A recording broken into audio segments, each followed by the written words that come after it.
de fierté, c'est que depuis plus de 6 ans, 6 ans, tous les enfants sortis ici sont sortis séronégatifs. Dans tous les centres de la MSS. Oui. Donc il y a plus de 6 ans. On n'a pas eu un zéro seul nouvelle cas d'échec. contamination. Non.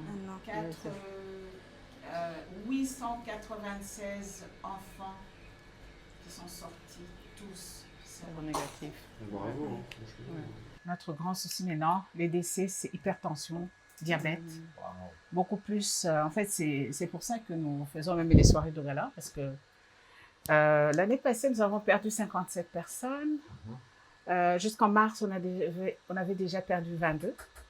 Ça craint. J'ai demandé qu'on nous dise pour le semestre, mais il y a une montée de décès, pas du VIH, mais des maladies de comorbidité. Donc les gens quand vous avez vu la grande majorité, c'est des gens qui n'ont pas les moyens de se payer les traitements. Et on va leur faire une ordonnance. Ils vont revenir 6 mois après sans avoir pris le traitement et très aggravé. Les examens qu'on fait ici, on peut dire que 70% des examens, c'est pour les autres sites du pays, même dans l'intérieur du pays. Mais 30%, c'est pour les bénéficiaires d'ici dans la NSS. Ouais. Discontinue, le problème est qu'ils ne le prennent pas correctement. Soit disant, moi je parle avec beaucoup de gens et je dis, mais tu l'as pris comment? Moi j'ai pris un comprimé et encore, je prends un encore le demain et puis c'est tout. Moi j'ai dit, oh, il y a quoi? Tu l'as pris mal. Et alors, ils ne respectent pas la posologie. Soit disant, non, c'est fort, moi je ne peux pas prendre 2. Non, écoute, toujours il y a des erreurs dans la PrEP discontinue. Moi-même, les gens que je sensibilise, je ne dis pas qu'il y a même la PrEP discontinue. Parce qu'il y a toujours cette confusion. Soit disant, je le prends mal et du coup, tu vas le retrouver, la personne, dans 3 mois, il est séropositif. Il va commencer à dire, mais vos médicaments, ça ne protège pas, vous m'avez menti. Alors que c'est lui-même qui s'est exposé. Ijambo yambwiye ati wewe akantu gashobora kugukora n'akantu uzogura katabonetse ntukogwa. Nukuri ndaza ndabivuga ngaha Devot ariruka ka kantu barakangurira bashira kuri rendez-vous yo gukogwa. Nari gukogwa itariki 27 ndagenda birasiba ngo nta gitanda gihari. Turarondera igitanda muri sale commune turakibura. Baravuga ati utaronse igitanda ntidushobora kugukora. Ndavuga ati none gamana nasivye iminsi 3. Ngenda bansivya. Sinzi ngene nagiye inyuma ya bloke nyene nafukama ndasenga Imana. Ndabwira Devota ati jewe base kunyakira ngo nta gitanda gihari. Ngo mugabo ngo hari igitanda cyo mu mashambre. Devota aravuga ati none ko batakurihira mu mashambre arihe abo muri Kosare commune bigende gute. Devota aravuga ati reka duhitishe nyuma. Imana izomurongora azokurihira n'ubundi yabikoze bwa mbere nizokora n'ibindi.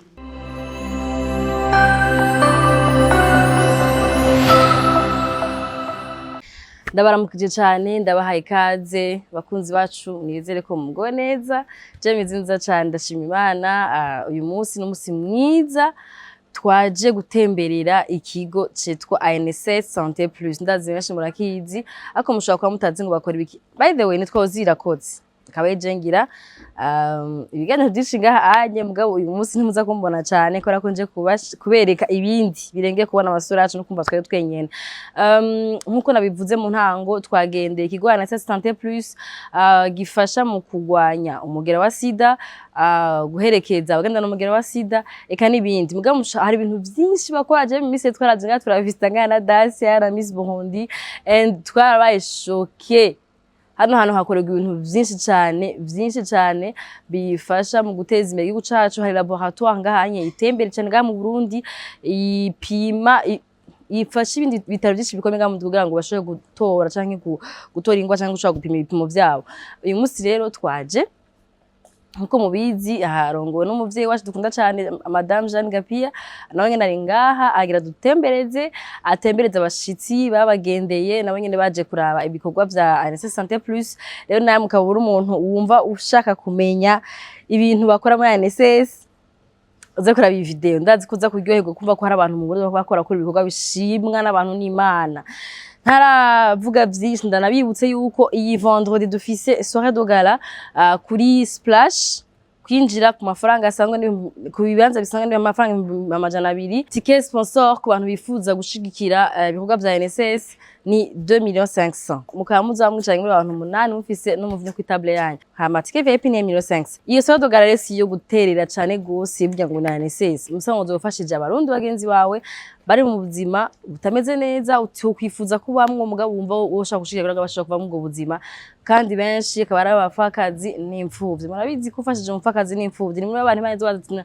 izobwira ati narakubonye warangendeye uramfasha urampa amazi nyotewe rero ukaba wifuza gushigikira abo bantu ntuzusibe ndagusabye uzozuberewe usa neza umota neza ko tuzatuje kuririmba gutamba gufungura neza mugabo kandi tuje no gushigikira ibikorwa vyiza biri kubirakorwa n'abantu beza ngahanye mu Burundi rero reka ndasimvuge menshi ndabatwara rero muri ANSS hama twumvire hamwe ibikorwa ANSS isanzwe ikora buri munsi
Pendant la grossesse, on fait le suivi de la femme enceinte. Et quand la femme enceinte est tombée enceinte, avant l'accouchement, on fait le suivi, on la conseille d'aller faire l'accouchement à l'hôpital pour continuer le suivi. Et de l'accouchement, on donne la prophylaxie chez l'enfant à l'hôpital. Si à l'hôpital il n'y a pas de prophylaxie, on donne ici la prophylaxie et on fait le suivi de l'enfant et de la maman.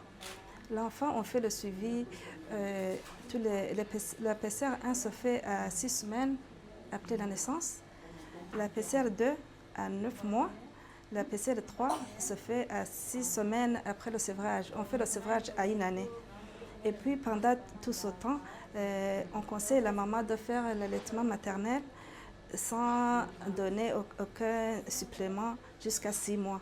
On commence la diversification alimentaire à 6 mois. Et à 9 mois, on fait la PCR2. Et à 1 année, on fait le sévrage. 6 semaines après le sévrage, on fait la PCR3. Et la sérologie à 18 mois se fait à 18 mois.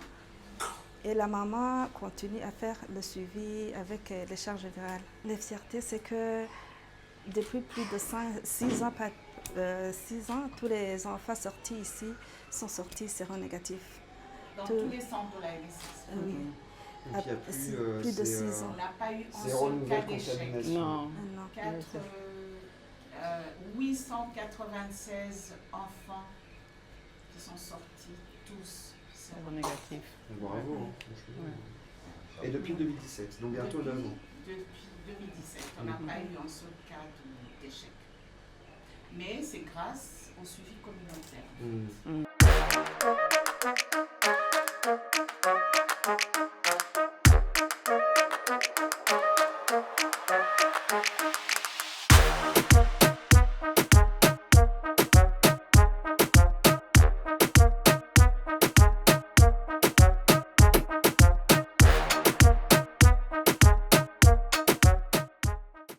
Ici, en pharmacie, en face chez le médecin qui récupère les médicaments pour les patients, puis à leur tour, les examinent aux malades juste à la maison.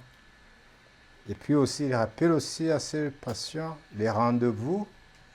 Et puis, autre chose, il y a ceux qui sont exclus aussi parce que des mères allaitantes aussi, ils ne peuvent pas bénéficier de la part de ces médiateurs.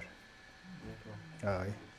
Et j'ai une question, du coup, vous disiez que il y avait des médecins qui venaient chercher les traitements pour leurs patients. C'est pas les médecins, C'est pas des c'est médecins, des communautaires. relais communautaires. Les relais communautaires. Pardon. Alors le travail des médecins est allégé. Ah, ok, super. Ouais. Et du coup, c'est parce qu'en gros, c'est des patients qui ne peuvent pas nécessairement se déplacer ou qui sont trop loin, c'est ça? C'est trop loin. D'accord. Bon, ça a commencé avec Covid. Donc, vous avez vu, ici, c'est déjà, là, ça a diminué très sensiblement. Le fait de donner 6 mois, ça a diminué la fréquence dans les centres. Avec Covid, avoir plus de 100 personnes ici, c'était multiplié par 100 les risques des gens qui vont retourner dans leur foyer. Donc, c'est une politique qui est nationale, hein, et de prendre des relais communautaires qui prennent les traitements pour les autres. Au lieu qu'il y ait 20 personnes, une personne qui va prendre pour 10 de sa zone, et ça diminue très sensiblement l'affluence des gens qui viennent au centre.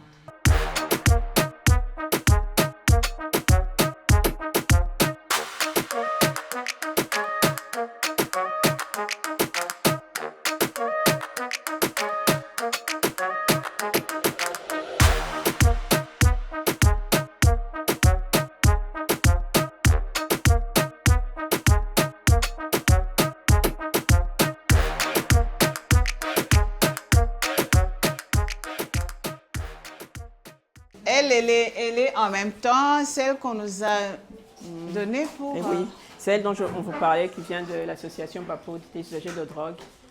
Donc elle est infirmière, oui. En fait, eux, ils vont voir les gens, ils vont les prélever, et ceux qui vont faire les examens ne savent pas pour qui ils font. Oui. Donc du coup, c'est comme ça, et ça va partir des résultats vont voir chez les médecins. Du coup, il n'y a pas moyen de dire ce résultat appartient à tel. Parce que ceux qui prélèvent et ceux qui font les examens ne sont pas les mêmes.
Notre grand souci maintenant, les décès, c'est hypertension, diabète.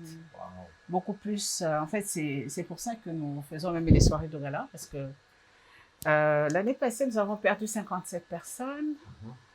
Jusqu'en mars, on avait déjà perdu 22. Ça craint. J'ai demandé qu'on nous dise pour le semestre, mais il y a une montée de décès, pas du VIH, mais des maladies de comorbidité. Donc les gens quand vous avez vu la grande majorité, c'est des gens qui n'ont pas les moyens de se payer les traitements. Et on va leur faire une ordonnance. Ils vont revenir 6 mois après sans avoir pris le traitement et très aggravé. Mais cette tendance est probablement similaire pour les personnes non infectées. Oui, bien au niveau sûr. de ces morbidités. Oui. Donc, Non. vous suivez la tendance. Nous suivons la tendance, sauf que les personnes infectées vieillissant avec le VIH, ils ont une plus grande vulnérabilité à ces maladies. Ouais. Voilà. C'est justement pour ça que maintenant on est à NSS Santé Plus. On n'est plus seulement à NSS. Donc on a étendu justement pour cette prise en charge. Donc le paradigme va changer. C'est NSS Santé Plus. Santé Plus. Ouais. Et la population est informée, sensibilisée, au courant de cette... Ils le savent, mais on ne peut pas tout prendre. Nos bénéficiaires le savent. Le problème, c'est en fait, tu rencontres des gens, ils te disent... Vous devez gérer les attentes pour ne pas ouvrir mais, parce qu'on est aussi en centre antituberculeux. Hein. Ouais, c'est une demande des financeurs aussi. Oui, on est quand même... on a déjà intégré beaucoup, même avant, hein. On a déjà intégré, mais de plus en plus, quand nous regardons pratiquement toutes les personnes qui décèdent ont une charge virale indétectable. Donc, le VIH est maîtrisé. En même temps, nous continuons à perdre des gens à cause de ces comorbidités. Donc, en attendant, nous sommes en train vraiment de développer les activités génératrices de revenus pour que les gens soient autonomes. Mais ce n'est pas encore ça, parce que là, nous avons encore des gens qui ne peuvent pas envoyer leurs enfants à l'école. Donc, on est dans tout ça, chercher les financements pour que les enfants aillent à l'école, chercher des financements pour que les gens aient les médicaments. Donc, et nous avons beaucoup de cancers. Pour les gens qui ont le cancer, par exemple, du col, le gouvernement, quand on parvient à les accompagner, à aller au ministère, ils peuvent prendre les chimios en charge. Mais avant chimio, il faut faire un scanner. Et le gouvernement ne prend pas ça. Donc, le scanner, c'est 100 000, nous devons payer. Quand on a un problème de rein, nous devons d'abord payer pour faire les dialyses. Et ça monte très, très vite. Donc, le scanner, c'est 100 000 avant. Et après, par exemple, Marie, il a terminé les 6, il faut lui faire un scanner avant l'opération. Donc, c'est ça que nous faisons qui fait que, en fait, on ne trouve pas ailleurs, en fait. Non, il n'y a aucune autre structure qui prend en charge tout ça.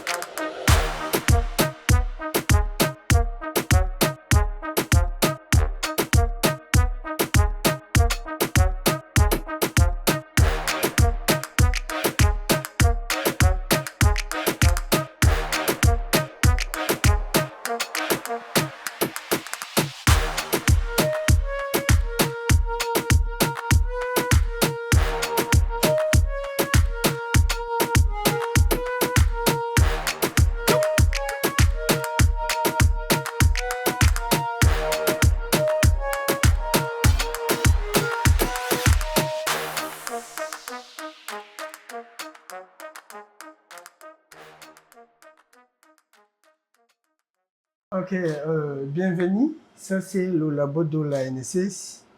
Et ça, Santé Plus. Ouais. Donc, ça, c'est la partie où on fait toutes les analyses de tous les échantillons. Que ce soit des échantillons des bénéficiaires de la NSS, mais aussi les échantillons provenant des autres sites du pays. Donc, ici, on fait les examens pour le suivi biologique Les fonctions Ah, tu vas te rénales, retrouver. fonctions hépatiques, fonctions cardiaques, tout ça, on fait des examens adéquats. Aussi, ici, nous avons des appareils qui font les examens de biochimie, examens de hématologie. Et ici, nous avons un automate qui fait beaucoup des examens à la fois. Et il y a deux parties. Ça, c'est la partie pour la suivi biologique. Ici, c'est l'autre partie qui est spécialisée à la biologie moléculaire. Sur cette partie, on fait l'examen de charge virale. On fait l'examen de charge virale. Il y a des appareils. Il y a aussi un petit appareil là-bas qu'on appelle GeneXpert. Sur cet appareil, on peut faire beaucoup des examens. Diagnostic de la tuberculose, la charge virale d'urgence pour les femmes enceintes. On fait la charge virale de l'hépatite virale B et C. On fait aussi le test de PCR pour les enfants de moins de 18 mois qui sont exposés. Et dans notre laboratoire, c'est un laboratoire qui est au deuxième niveau au point de vue biosécurité. Ça, c'est un petit appareil qui mesure juste le degré de pollution de cet endroit. Donc, vous voyez ici, c'est excellent. Vous tous, vous êtes safe. Si c'est pollué, ça montre polluted. Si c'est beaucoup plus pollué, ça montre bad. Donc, on fait des mesures pour que le milieu aussi reste hygiène.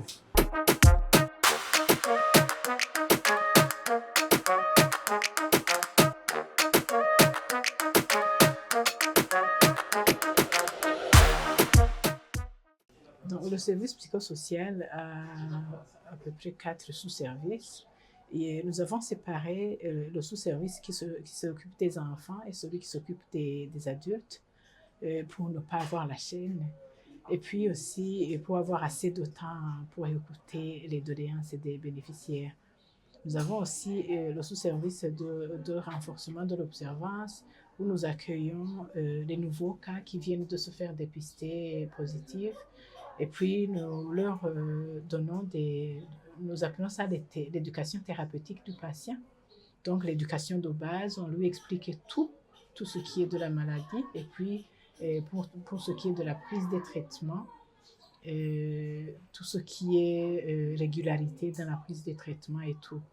Et puis, nous accueillons aussi les bénéficiaires qui ont mal pris les médicaments, qui sont inobservants, donc qui ont raté peut-être leur rendez-vous d'approvisionnement ou alors qui ont une charge virale détectable. Là, nous devons mettre le paquet pour voir au fond qu'est-ce qui fait qu'il ne prend pas bien les médicaments. Est-ce que c'est le non-respect des horaires? Est-ce que c'est sa vie sociale qui fait que ça ne va pas? On essaie de creuser pour voir la raison et de chercher à corriger. Et puis, ça marche bien la plupart du temps quand le patient accepte de collaborer.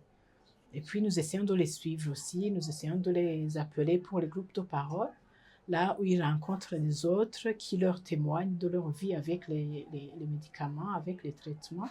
Et ça va leur apprendre qu'ils ne sont pas seuls. Donc, je ne suis pas seule, je suis avec les autres. C'est la même chose avec les enfants. Quand l'enfant a déjà habitué et qu'il participe au groupe de parole, qu'il voit qu'il y a d'autres enfants, qu'il voit qu'il y a des enfants qui ont déjà accepté la maladie, qui marchent avec, qui font avec et qui vivent bien avec la maladie, ça leur fait du courage, ça les encourage à bien prendre les médicaments aussi. Nous essayons aussi de suivre ceux qui sont perdus de vue. Nous faisons des visites à domicile. Nous essayons d'aider aussi, de faire le renforcement, l'accompagnement psychologique en faisant les visites à l'hôpital, les visites à domicile pour les enfants qui sont malades, qui sont convalescents, pour les enfants comme pour les adultes. Nous essayons de leur apporter un accompagnement soutenu un accompagnement psychologique et social soutenu. Oui, et puis autre chose, c'est que la porte d'entrée, c'est le CDV, donc le conseil de dépistage volontaire, qui fait qu'on puisse avoir tous ces bénéficiaires-là.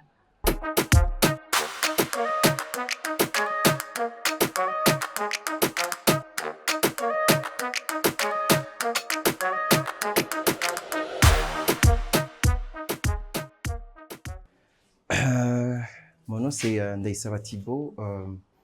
Je travaille ici à la NSS Santé Plus en tant que responsable de projet MSM. Ici, le projet MSM assure l'accueil, entretien personnalisé, orientation et accompagnement. Aussi, il y a une distribution des outils de prévention, notamment préservatifs, gel, avec la PrEP. Oui, aussi, on organise des différentes activités, notamment focus group, sortie créative, aussi grain pour le renforcement de l'observance chez les MSM, PVH. Aussi, il y a aussi des visites à domicile, visites à l'hôpital.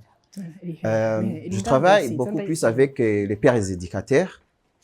Eux, ils m'aident à sensibiliser à la communauté. Et on les donne des outils comme le autotest pour faire le dépistage dans la communauté. Ici, et ensuite vous faites les analyses ou ça se passe ailleurs? Oh non, en fait, moi, ce que je fais l'entretien, genre une petite discussion avec la personne. Après, genre, détecter ce qu'il veut, je l'amène directement faire le dépistage et d'autres services là-bas. Ils vont accueillir cette personne. Oui. Si, par exemple, on peut les proposer deux manières. Il y a PrEP, discontinu et continu. Discontinu, le problème est qu'ils ne le prennent pas correctement. Soit disant, moi je parle avec beaucoup de gens et je dis, mais tu l'as pris comment? Moi j'ai pris un comprimé et encore, je prends un encore le lendemain et puis c'est tout. Moi je dis, oh, il y a quoi? Tu l'as pris mal. Et alors, ils ne respectent pas la posologie. Soit disant, non, c'est fort, moi je ne peux pas prendre deux. Non, écoute, toujours il y a des erreurs dans la PrEP discontinue. Moi-même, les gens que je sensibilise, je ne dis pas qu'il y a même la PrEP discontinue. Parce qu'il y a toujours cette confusion. Soit disant, je le prends mal et du coup, tu vas le retrouver, la personne, dans 3 mois, il est séropositif. Il va commencer à dire, mais vos médicaments, ça ne protège pas, vous m'avez menti. Alors que c'est lui-même qui s'est exposé. Oui. Vraiment, s'il y a moyen, PrEP injectable, c'est bien, c'est nécessaire de la prendre, de la voir. Et c'est tout, merci. Est-ce que demain on se dit que finalement si vous avez des importations, je sais pas, via l'Inde par exemple, ça fonctionnerait sans avoir d'autorisation? C'est pas clair ce que j'ai posé comme question. Non, je peux la refaire. On a déjà commencé de parler PrEP injectable, mais je ne sais pas à quel niveau ça se trouve actuellement. Mais déjà même le gouvernement a déjà commencé à communiquer sur l'existence de cette PrEP. Donc je pense qu'on va continuer à faire le plaidoyer pour que puisse vraiment arriver, parce que je pense que dans certains pays comme le Rwanda, je pense qu'ils ont déjà ça. Le Rwanda, ils ont déjà ça, donc je pense qu'on va aussi continuer à faire le plaidoyer pour qu'on puisse avoir la PrEP injectable, parce que je pense qu'on aura beaucoup plus de personnes qui vont prendre la PrEP. Parce que justement, on a ce souci que les gens ont du mal à prendre la PrEP continue.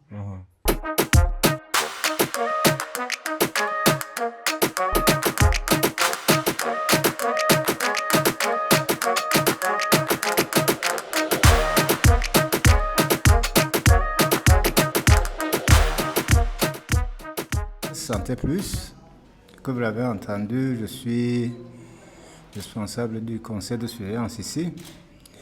Ça fait un bon moment, plusieurs années, que je suis surélevé, mais maintenant, le HIV est indétectable. On avait des problèmes pour les maladies, pour l'hépatite C. Et puis l'année passée, je crois, au mois de mai 2025, il y a eu une bonne nouvelle. Comme les médicaments sont disponibles, on nous a contactés, la coordination nous a contactés et puis nous ont envoyé chez un hépatologue, je pense, pour des examens de confirmation si on n'a pas d'autres problèmes. L'ANSES a payé les frais. Et chez moi aussi, il y a eu contrôle du cancer parce qu'on a vu qu'il y avait un problème de tumeurs sur le foie. Et puis on a constaté que je n'ai pas de cancer.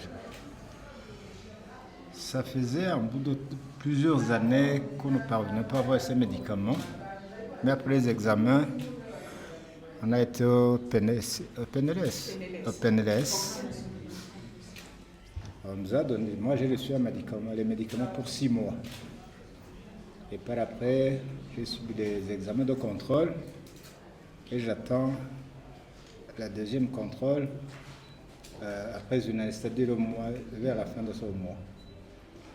Maintenant, je suis bien et ça a été vraiment un travail très très louable de la part de l'ANSES et de ses collaborateurs, de ses partenaires pour qu'on puisse bénéficier de ces médicaments qui sont tellement chers.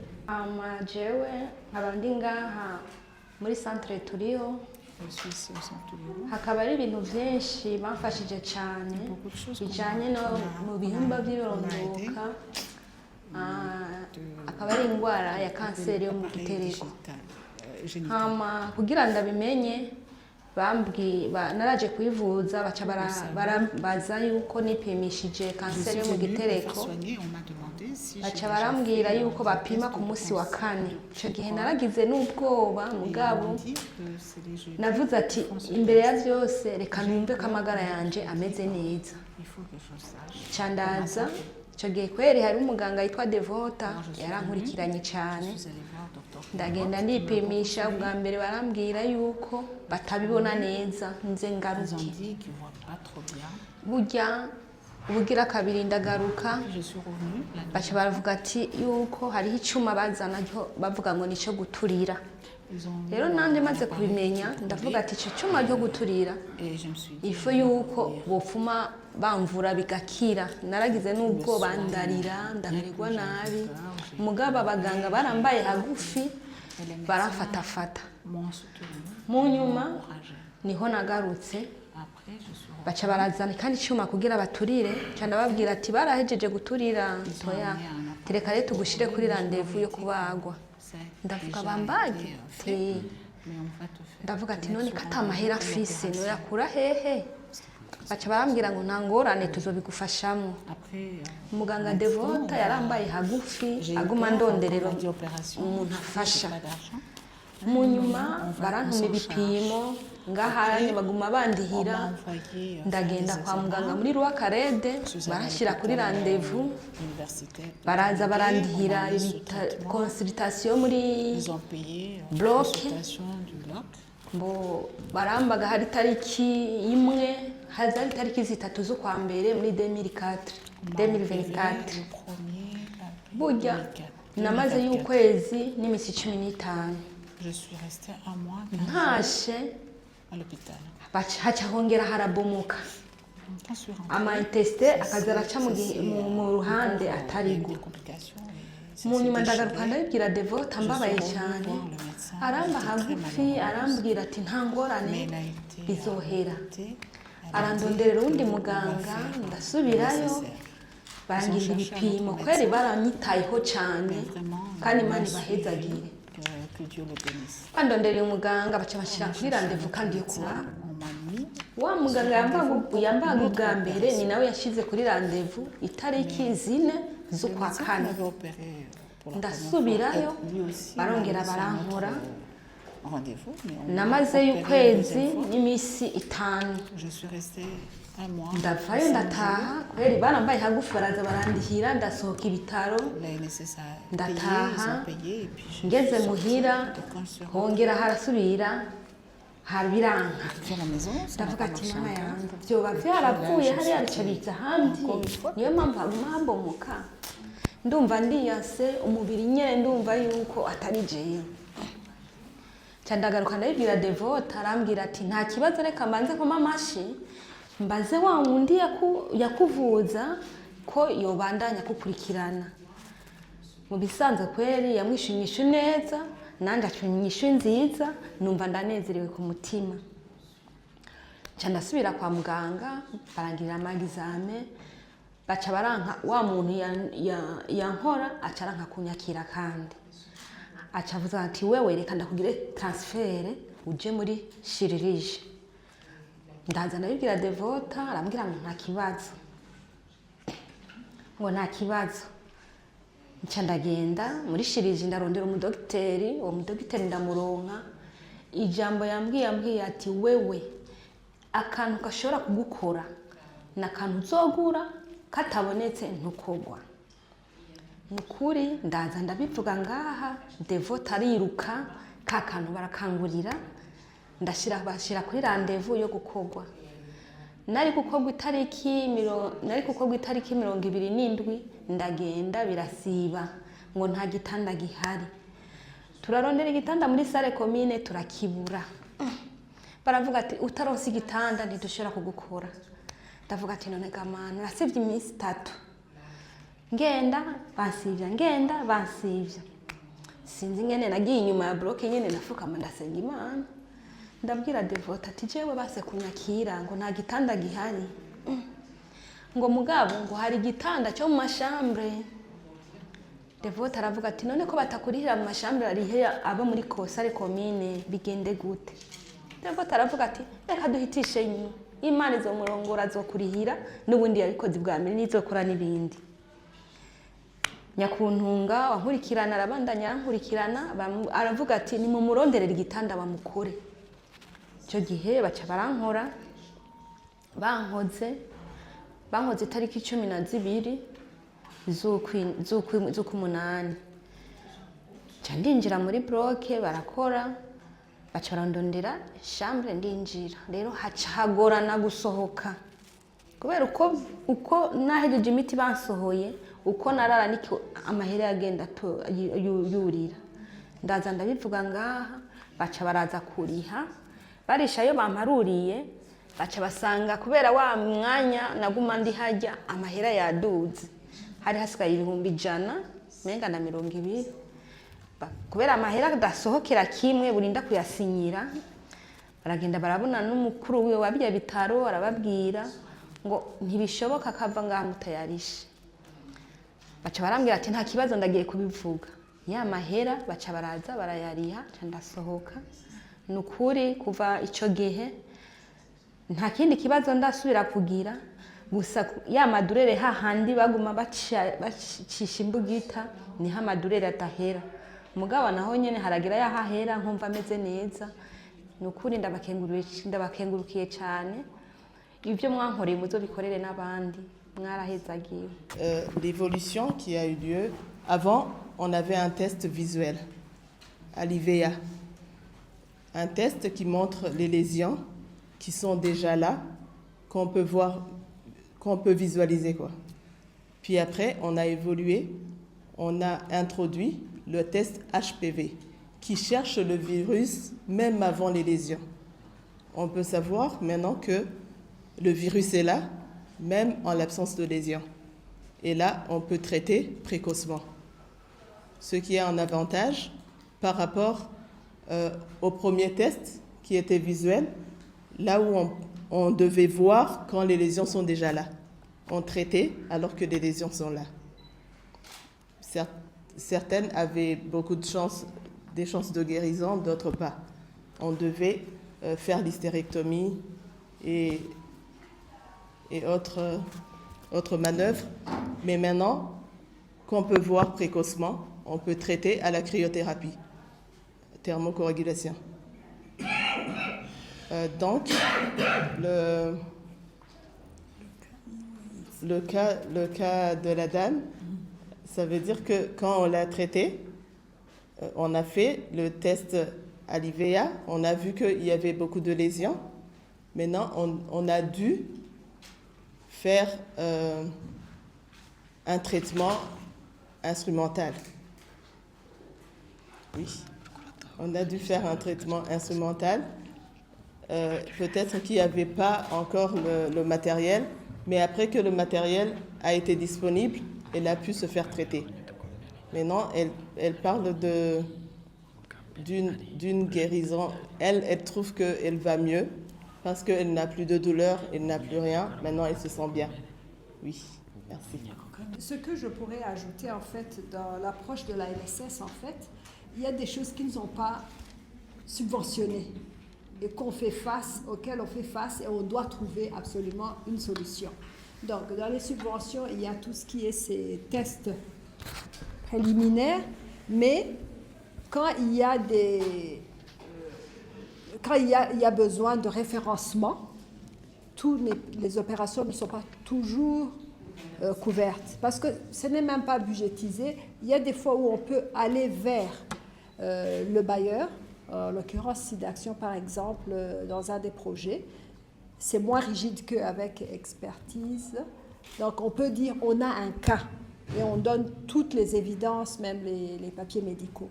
Est-ce que vous pouvez nous permettre de financer cette opération ou ça?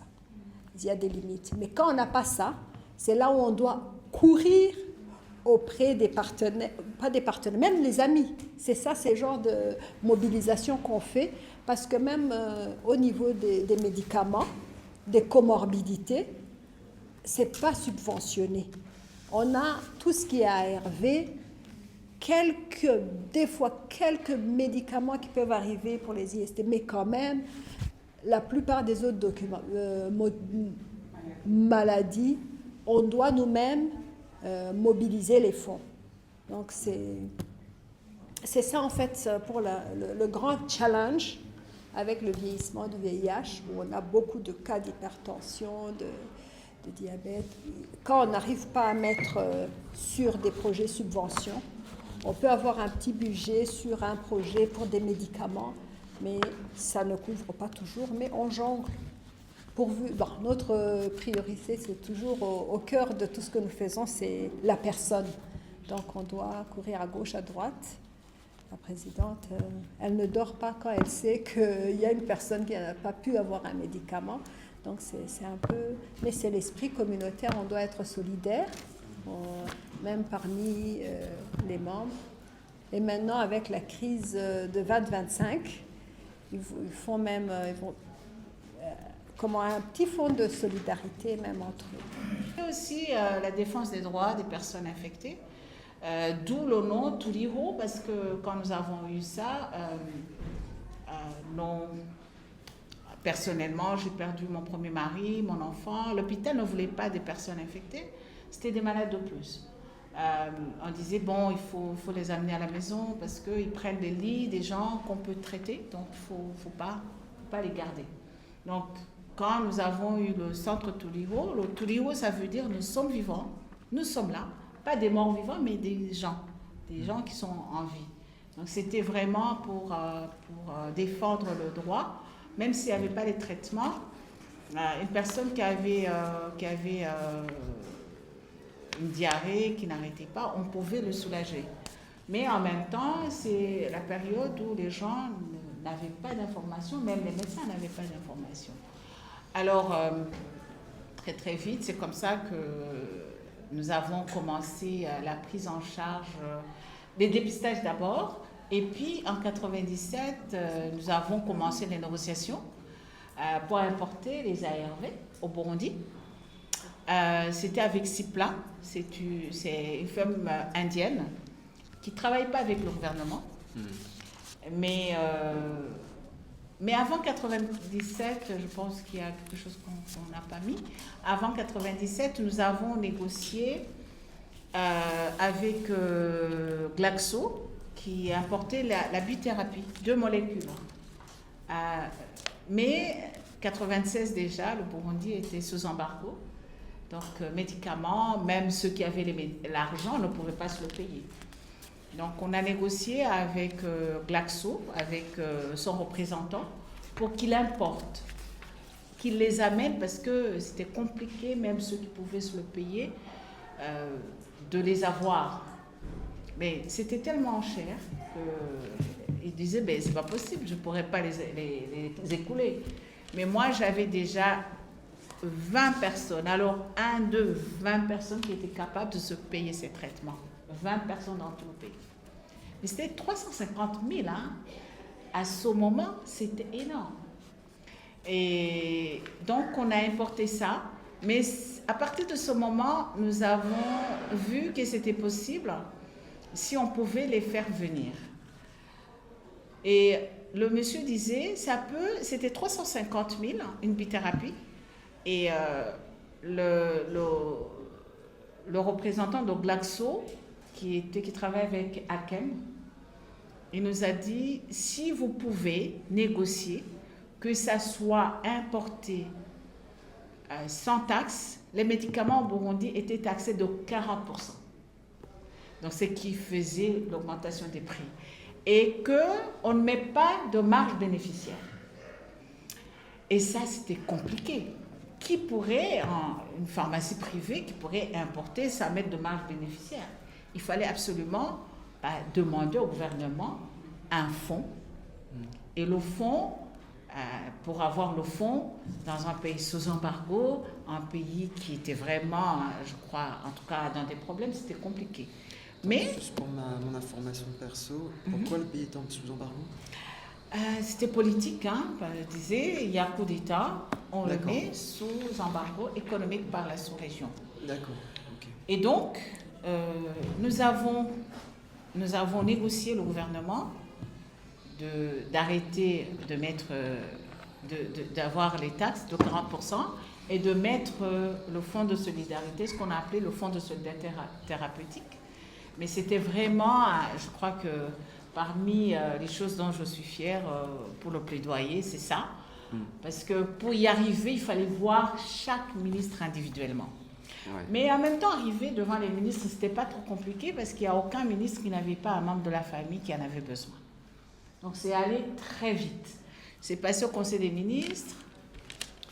En passant, je n'étais pas encore mariée à Salvatore avant, mais il était un endroit stratégique. Donc il m'a aidé à avoir les rendez-vous. Il était chef de cabinet du ministère des Finances. Il a organisé les rendez-vous. J'ai vu tous les ministres individuellement. Et c'est passé au niveau du Conseil des ministres. Bon, il est passé voir aussi le président. Je crois qu'ils ont des relations. Il n'est plus. Et donc, pour dire, tout passe par les individus, l'engagement. Et c'est comme ça que le Burundi, jusqu'à présent, les médicaments ne sont pas taxés. Ça partait de ce moment. D'accord. Et 97, et là, c'était une bithérapie. Avec Cipla, c'était une trithérapie. Et avec une bithérapie, avec ce fonds de solidarité, nous avons de 350 000 à 96 000. Du coup, on est passé de 20 personnes à 100 personnes. Mais c'était très limité encore. Et on commençait à voir les résultats avec Aide qui disait Aide, c'est vraiment les premiers qui se sont battus. Le président Arnaud, qui est décédé, il ne voulait pas prendre des traitements en disant « je ne veux pas prendre des traitements alors que les autres ne le prennent pas ». Donc, ils ont eu alors vraiment... que les autres n'y ont pas accès, pour être exact. Exactement, qui n'ont pas accès au traitement. Et donc, nous avions déjà, avec une mobilisation en 97, aide à mobiliser les militants qui allaient prendre des traitements dans les hôpitaux. Et parfois, souvent d'ailleurs, les traitements entamés. Et c'est à ce moment que j'ai fait une pétition que tout le monde a... c'était une révolte en fait. Parce que l'embargo, finalement, ça tuait les gens qui ne savent même pas. C'est dont on parlait, de politique. C'était nous qui étions en train de mourir pour... Et donc, on a une pétition, je dois dire, c'était une pétition pour se décharger.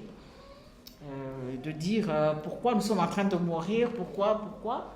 Et aide à mobiliser tous les militants qui ont collecté des médicaments pour les infections opportunistes, et nous envoyaient en conteneur.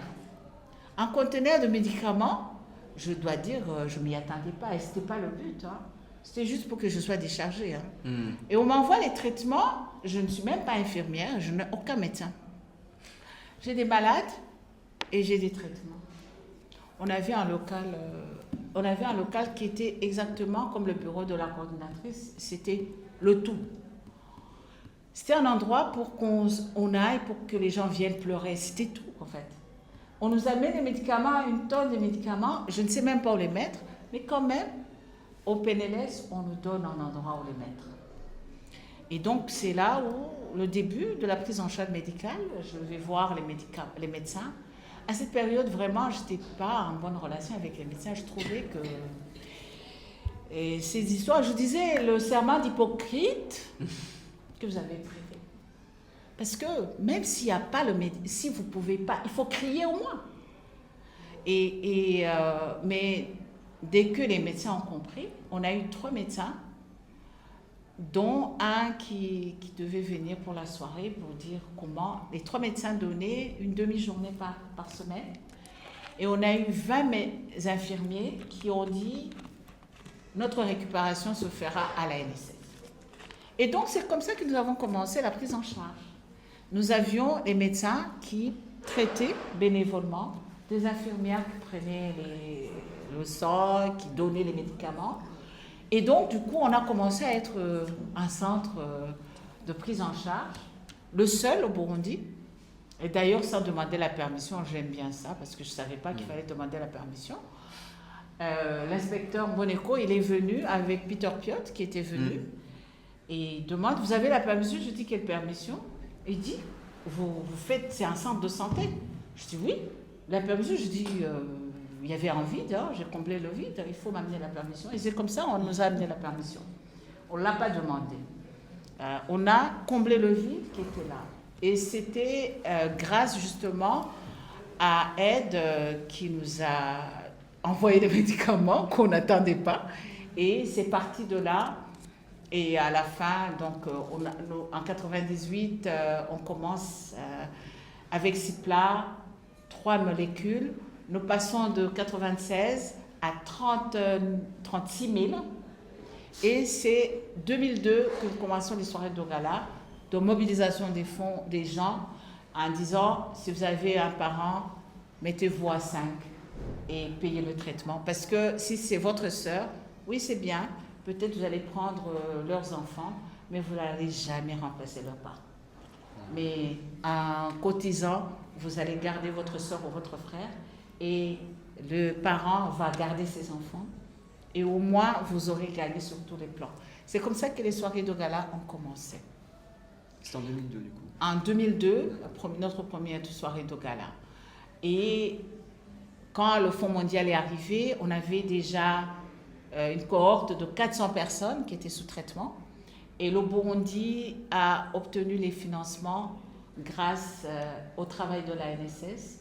Et pour la reconnaissance, la première signature du Fonds mondial s'est faite à la NSS. Et donc, nous avons eu donc, le gouvernement, partenariat,